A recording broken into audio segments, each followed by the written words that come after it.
Iran কি সত্যি পুরো মধ্যপ্রাচ্যকে যুদ্ধের আগুনে ঝলসে দিতে চলেছে? যুক্তরাষ্ট্রের সাথে উত্তপ্ত পরিস্থিতির মাঝেও হুঙ্কার দিতে ভুললেন না ইরানের সর্বোচ্চ ধর্মীয় নেতা আয়াতুল্লাহ আলী খামেনি। ইরানের জনগণকে সাথে নিয়েই যুক্তরাষ্ট্রের বিরুদ্ধে যুদ্ধে ঝাঁপিয়ে পড়ার ঘোষণা দিয়েছেন তিনি। কিন্তু ইরানের বিরুদ্ধে যুক্তরাষ্ট্র হামলা চালালে কিভাবে সেটি পুরো মধ্যপ্রাচ্যে ছড়িয়ে পড়বে? এদিকে পারস্য উপসাগরীয় দেশগুলোও যে কোনো প্রতিকূল পরিস্থিতির জন্য নিজেদের সামরিক বাহিনীকে প্রস্তুত রেখেছে। সৌদি আরব জানিয়েছে তাদের ভূখণ্ডে কোনো প্রকার আঘাত লাগলেই তারাও জড়িয়ে পড়বে সামরিক সংঘাতে। কিন্তু প্রশ্ন হলো, সৌদি আরব কার পক্ষ নেবে?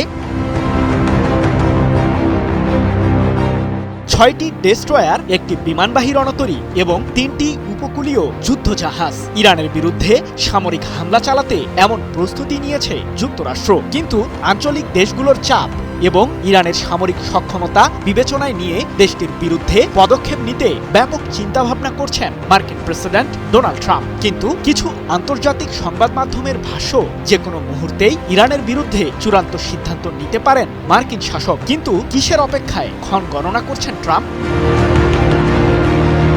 একটি বিষয়কে কেন্দ্র করেই বর্তমানে চুপ রয়েছেন মার্কিন প্রেসিডেন্ট, আর সেটি হলো ইরানের পারমাণবিক ও ক্ষেপণাস্ত্র কর্মসূচির বিষয়টি। ট্রাম্পের দাবি, ইরান এই দুইটি কর্মসূচি থেকে পিছু হটলেই কেবল দেশটির বিরুদ্ধে কোনো ধরনের সামরিক পদক্ষেপ নেবে না যুক্তরাষ্ট্র, যার কারণে সমাধানের পথ খুঁজতে আলোচনার দুয়ারও খোলা রেখেছেন মার্কিন শাসক। কিন্তু তার এই সিদ্ধান্ত যে কোনো মুহূর্তেই যে বদলে যেতে পারে এমন শঙ্কাও জানিয়েছেন বিশ্লেষকরা। তাহলে কি সমাধানে যাবে ইরান?